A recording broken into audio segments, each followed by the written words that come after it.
Hello everyone and welcome back to Kerala part 3। और आज हम जाने वाले हैं थेकड़ी। हमने वहाँ हॉलीडे विला जो कि एक होटल का होम स्टे था उसे बुक करा था, जो कि हमें 1350 का पड़ा था पर night and was really beautiful. और अभी तक का हमें केरला में जितने भी हमने होटल्स करे थे उसमें से बेस्ट था ये। लोकेशन वाइज और व्यू बालकनी का दोनों ही बहुत सही थे। यहाँ का बालकनी व्यू बहुत अच्छा था और यहाँ के ओनर्स भी बहुत ज़्यादा स्वीट थे। तो ओवरऑल हमें यहाँ का एक्सपीरियंस बहुत अच्छा लगा। तो नेक्स्ट टाइम आप थेकड़े आएँ तो हॉलीडे विला ज़रूर विज़िट करें। उसके बाद हमें जाना था पेरियार लेक और वो हम सिर्फ बस से जा सकते थे क्योंकि वहाँ पे आपकी कैब या कार अलाउड नहीं है जानी। और ये बस हमें लेके जा रही थी पेरियार लेक की तरफ। और पेरियार लेक में बेसिकली क्या क्या होता है, वहाँ पे हमें बोटिंग मिलती है जो कि एक वाटर सफारी होती है। ये 1.5 आवर्स की होती है। मॉर्निंग में ये 7:30 से 9:30 और फिर 11:15 तक चलती है और आफ्टरनून में 1:45 से 3:30 तक। तो हम लोग आफ्टरनून के टाइम पे पहुँचे थे। रैंडम होती है सीट्स का सिलेक्शन, तो अगर आपको अपर डेक में मिल जाए तो वेरी गुड, क्योंकि जो जितना लेट आते हैं फिर उनको अपर डेक मिलता है, तो अपर डेक ज़्यादा सुंदर होता है। उसके बाद यहाँ पे आपको खाने पीने का भी मिलेगा। एक जंगल सफारी कैफ़े है, तो वहाँ पे जाके आप आराम से खा सकते हैं। बट वहाँ पे ज़्यादातर आपको वैसा खाना मिलता है, ब्रेकफास्ट काइंड ऑफ। आप खड़े नहीं हो सकते, सब बैठे हुए थे। अलाउड ही नहीं आपको वहाँ पे खड़े होना। लाइफ जैकेट पहनना मैंडेटरी था। और कोई भी आप लिटर कुछ भी खाएंगे वो आप पानी में नहीं फेंकेंगे। स्ट्रिक्ट वार्निंग्स हैं, कैमरा लगे हुए हैं यहाँ पे। एंड यहाँ की टिकट जो हमें पड़ी थी वो 255 पर पर्सन पड़ी थी। और बाइनोकुलर्स अगर आप लेना चाहते हैं रेंट पे तो 50 रुपीज़ के। पर्सनल एक्सपीरियंस जो हमारी गलती हुई थी वो हमने बाइनोकुलर्स नहीं लिए, क्योंकि बाइनोकुलर्स से ही दिख रहे थे एक्चुअली एनिमल्स। आप ऐसे तो ढूंढते ही रह जाएंगे, बहुत छोटे छोटे से, पता ही नहीं लग रहा कि कौन है कौन नहीं है। बट फिर भी हमें वहाँ पे जो भी गाइड वगैरह थे वो बता रहे थे कि ये वाला डियर है, सैम्बर डियर, और वहाँ पे नील गाय वगैरह, ये सारी चीज़ें हमने सारे एनिमल्स देखे थे वहाँ पे। तो it was a very good experience. और ऑलमोस्ट 1.5 आवर्स बोट में और आपको डिफरेंट एनिमल्स दिखते हैं, तो मस्ट विजिट। उसके बाद हम लोग नेक्स्ट मूव कर रहे थे एलिफेंट राइड के लिए, जो कि आपको वापस पहले बस से अपनी लोकेशन पे जाना होगा। उसके बाद अपना जो कार है आप उससे जा सकते हैं एलिफेंट राइड के लिए, जिसमें हार्डली हाफ एन आवर लगता है। राइड करने से पहले हम लंच की तरफ मूव कर रहे थे। ये pure vegetarian resort kind of cafe बना रखा था, बट काफ़ी एक्सपेंसिव था, तो मैं रिकमेंड नहीं करना चाहूँगी। प्लस इनका पोर्शन साइज़ बहुत कम था, बस देखने में सुंदर था। खाने के मामले में तो मुझे काफ़ी एक्सपेंसिव और क्वालिटी वाइज भी और क्वांटिटी वाइज दोनों ही कम लगा। यहाँ पे आपको मतलब मेनली प्योर वेजिटेरियंस के लिए, अगर आप नॉनवेज खाते हैं तो आपके लिए और रेस्टोरेंट्स वगैरह भी हैं अवेलेबल।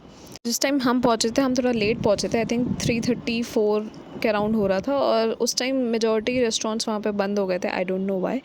नेक्स्ट हम लोगों ने मूव करा था elephant ride. Okay, now this is worth a ride because elephant bath is like, या तो आप एलिफेंट राइड करेंगे तो आपको 500 का पड़ेगा, एलिफेंट बाथ लेंगे वो भी 500 का पड़ेगा।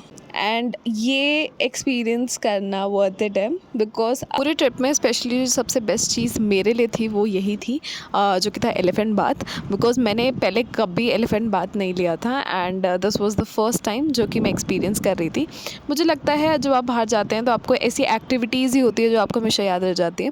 खैर, कुछ लोगों को ये भी होता है जिनको नेचर से प्यार होता है, उन्हें वैसी चीज़ें पसंद आती हैं, और केरला आपको दोनों चीज़ें प्रोवाइड करता है। उतनी ही हरियाली है और उतनी ही अच्छी एक्टिविटीज़ भी हैं यहाँ की। ओवरऑल यहाँ का एक्सपीरियंस काफ़ी अच्छा था और चार्जेस भी नॉमिनल थे। लाइक 500 एलिफेंट बाथ का था, 500 एलिफेंट राइड का था, और जो आपके मार्शल आर्ट्स और जो कथकली शोज़ वगैरह थे वो सब 300 के थे। वहाँ पे एक जादू का भी शो था और भी एक आधी शो थे, बट हमने वहाँ के ऑथेंटिक शोज़ देखने प्रेफर करे, तो हम लोगों ने कथकली और वहाँ का मार्शल आर्ट्स का शो देखा था।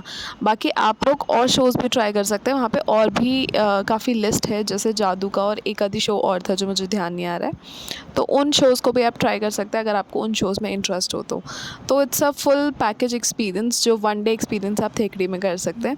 और मुझे तो पर्सनली बहुत मज़ा आया था, स्पेशली एलिफेंट बाथ में। ये तो आप जाएँ तो आप डेफिनेटली थेकड़ी में ट्राई करें। मैंने तो प्रॉपर 15 से 20 मिनट एलिफेंट बात ली थी। इसके बाद हम लोग मूव कर गए थे कथकली शो के लिए, जो कि 5 बजे करेक्ट स्टार्ट हो जाता है, and this experience was ultimate.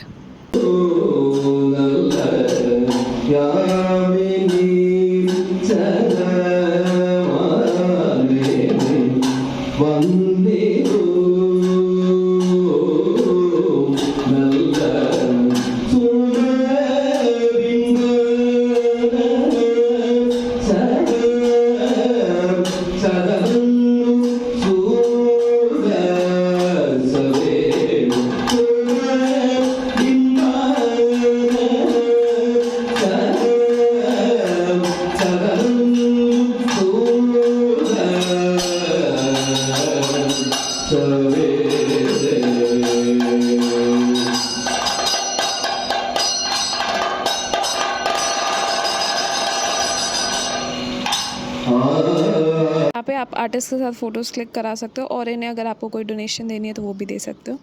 इसके बाद हमने आइसक्रीम खाई थी एंड फटाफट हम लोग नेक्स्ट शो में गए थे। ये था martial arts. It was breathtaking and scary as well. Fire stick demonstration performing Akhil and Jittu.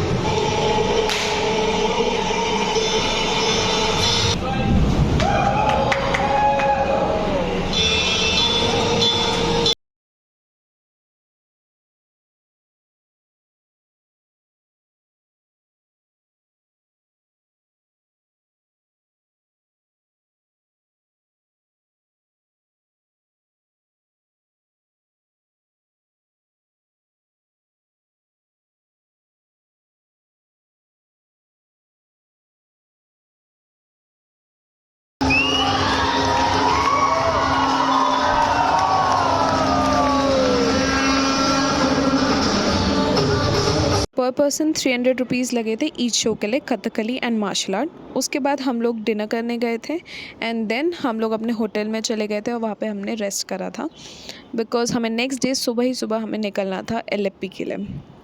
हम लोग मॉर्निंग में ही सुबह 5:30 या 6 के अराउंड हम लोग निकल गए थे एलएपी के लिए क्योंकि 4 घंटे लगते हैं एलएपी पहुंचने में और हमारा हाउस बोट की टाइमिंग थी 12 o'clock चेक इन की। तो ये थे सारे टिप्स एंड ट्रिक्स थेकड़ी के और आप क्या क्या वहाँ पे विजिट कर सकते हैं। If you like this video please like share and subscribe because आपके लाइक्स और कॉमेंट्स ही मेरे को मोटिवेट करते हैं और वीडियोज़ बनाने के लिए।